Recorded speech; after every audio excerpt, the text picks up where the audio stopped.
Assalamualaikum warahmatullahi wabarakatuh. Perkenalkan, nama saya Aisyah Aulia Syahra dengan NIM 23320111013 dari Fakultas Hukum, Prodi Ilmu Hukum. Di sini saya akan memaparkan materi terkait hukum dan keadilan. Hukum dan keadilan merupakan dua konsep fundamental dalam kehidupan manusia yang tidak dapat dipisahkan satu sama lain.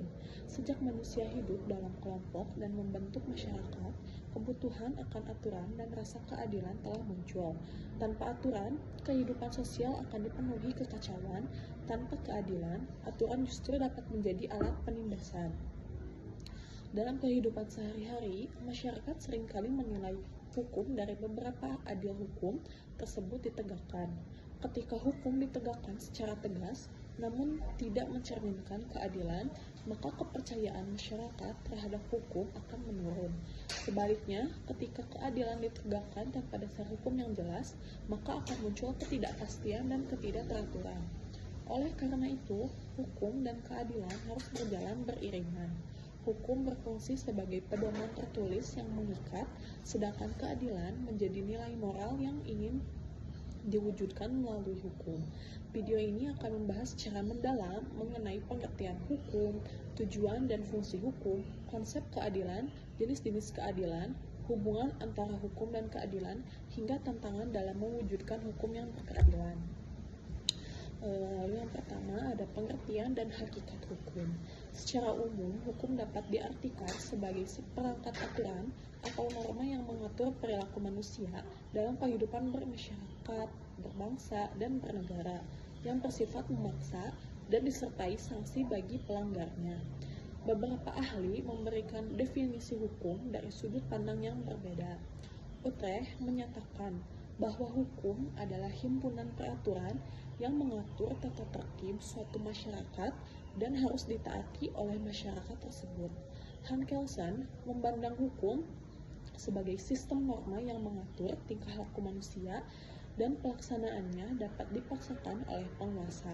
Sementara itu, Sudikno Mertokusumo menekankan bahwa hukum berfungsi untuk melindungi kepentingan manusia.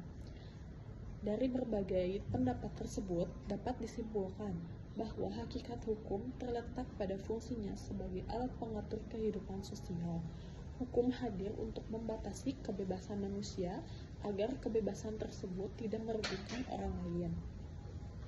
Dengan demikian, hukum bukanlah alat pembatas semata, melainkan sarana untuk menciptakan kehidupan bersama yang tertib dan harmonis. Lalu ada unsur-unsur dan ciri-ciri hukum. Agar dapat disebut sebagai hukum, suatu aturan harus memiliki unsur-unsur tertentu, antara lain yang pertama yaitu berupa aturan atau norma, baik tertulis maupun tidak tertulis. Lalu yang kedua, mengatur tingkah laku manusia dalam masyarakat. Lalu yang ketiga, bersifat mengikat dan memaksa. Lalu yang keempat, memiliki sanksi yang tegas. Dan yang kelima, dibuat oleh lembaga yang berwenang.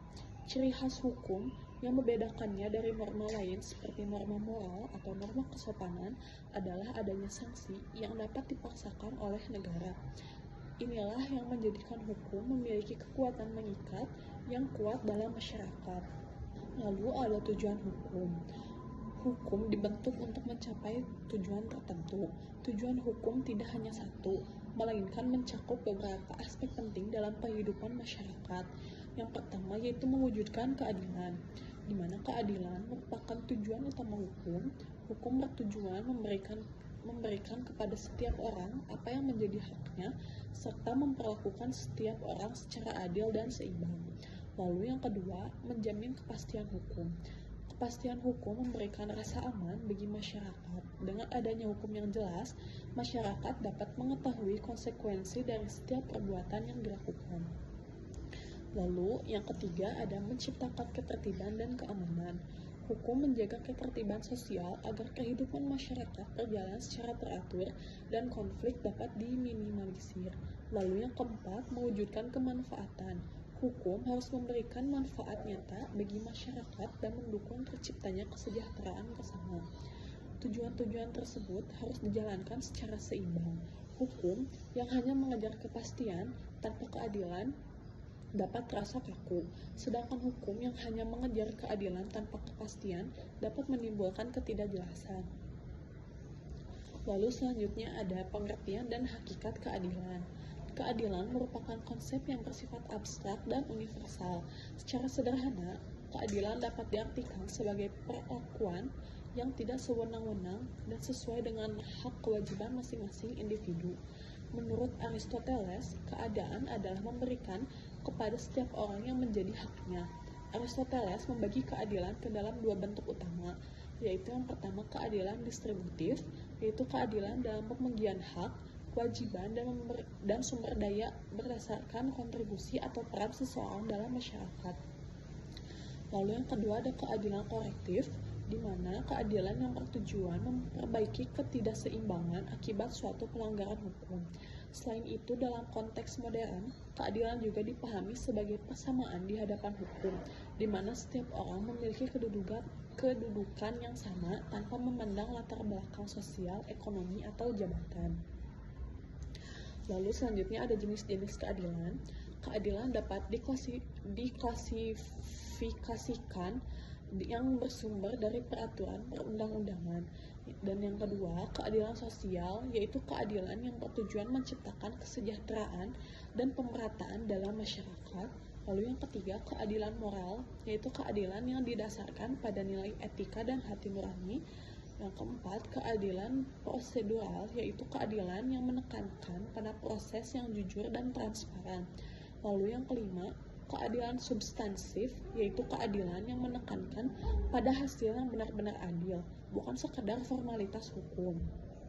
Lalu selanjutnya ada hubungan antara hukum dan keadilan. Hukum dan keadilan memiliki hubungan yang sangat erat. Hukum merupakan sarana untuk mencapai keadilan, sementara keadilan menjadi tujuan ideal dari hukum itu sendiri.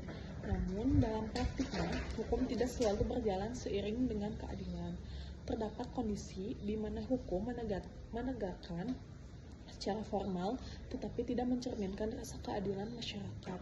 Hal ini menimbulkan kritik bahwa hukum hanya menjadi alat kekuasaan. Sebaliknya, keadilan yang diterapkan tanpa dasar hukum yang jelas dapat menimbulkan ketidakpastian dan kekacauan sosial.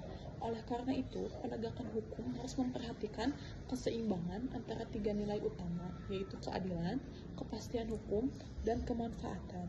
Lalu selanjutnya ada hukum dan keadilan dalam negara hukum. Dalam negara hukum, hukum menempati posisi tertinggi dalam penyelenggaraan negara. Segala tindakan pemerintah dan warga negara harus didasarkan pada hukum. Prinsip negara hukum menurut adanya, yang pertama, persamaan di hadapan hukum, yang kedua, perlindungan hak asasi manusia, yang ketiga, peradilan yang bebas dan tidak memihak, penegakan hukum yang adil dan transparan. Negara hukum bertujuan memastikan bahwa hukum digunakan untuk melindungi masyarakat, bukan untuk menindas. Lalu yang selanjutnya ada tantangan dalam mewujudkan hukum yang berkeadilan. Mewujudkan hukum yang berkeadilan menghadapi berbagai tantangan, antara lain yang pertama ketimpangan sosial dan ekonomi, yang kedua penyalahgunaan kekuasaan, dan yang ketiga penegakan hukum yang tidak konsisten, yang keempat rendahnya kesadaran hukum masyarakat. Tantangan-tantangan tersebut seringkali menimbulkan ketidakpercayaan masyarakat terhadap hukum. Oleh karena itu, diperlukan integritas aparat penegak hukum serta partisipasi aktif masyarakat. Sebagai penutup, dapat disimpulkan bahwa hukum dan keadilan merupakan dua konsep fundamental yang tidak dapat dipisahkan dalam kehidupan bermasyarakat, berbangsa, dan bernegara. Hukum hadir sebagai sistem aturan yang mengatur perilaku manusia agar tercipta ketertiban dan kepastian, sementara keadilan menjadi nilai utama yang ingin diwujudkan melalui penerapan hukum tersebut. Tanpa hukum, keadilan akan sulit diwujudkan secara nyata, sedangkan tanpa keadilan, hukum akan kehilangan makna dan legitimasi di mata masyarakat. Dalam praktiknya, hukum seringkali dihadapkan pada berbagai tantangan yang menyebabkan terjadinya kesenjangan antara hukum yang tertulis dengan keadilan yang dirasakan oleh masyarakat. Penegakan hukum yang terlalu menekankan pada aspek formalitas tanpa mempertimbangkan nilai keadilan substantif substantif dapat menimbulkan ketidakpuasan dan rasa ketidakadilan. Oleh karena itu, hukum tidak boleh dipahami semata-mata sebagai kumpulan peraturan, melainkan harus dipahami sebagai sarana untuk melindungi hak asasi manusia dan menciptakan keseimbangan dalam kehidupan sosial. Hukum yang berkeadilan menurut adanya keseimbangan antara kepastian hukum, kemanfaatan, dan keadilan itu sendiri. Ketiga unsur tersebut harus berjalan seiring agar hukum dapat berfungsi secara optimal. Aparat penegak hukum dituntut untuk tidak hanya berpegang pada teks peraturan, tetapi juga memiliki kepekaan terhadap nilai-nilai keadilan yang hidup dalam masyarakat. Dengan demikian, penegakan hukum tidak hanya bersifat legalistik, tetapi juga mencerminkan rasa keadilan sosial. Selain peran aparat penegak hukum, masyarakat juga memiliki tanggung jawab besar dalam mewujudkan hukum yang berkeadilan. Kesadaran hukum masyarakat menjadi faktor penting dalam menentukan efektif atau tidaknya suatu sistem hukum.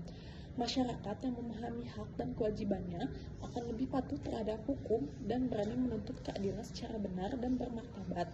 Dengan adanya partisipasi aktif masyarakat, hukum dapat berjalan sebagai alat perlindungan, bukan sebagai alat penindasan. Dengan demikian, melalui pemahaman yang mendalam tentang hukum dan keadilan, diharapkan kita tidak hanya menjadi masyarakat yang taat hukum, tetapi juga masyarakat yang menjunjung tinggi nilai keadilan dalam setiap aspek kehidupan. Demikian pemaparan yang saya sampaikan, kurang lebihnya mohon maaf. Wassalamualaikum warahmatullahi wabarakatuh.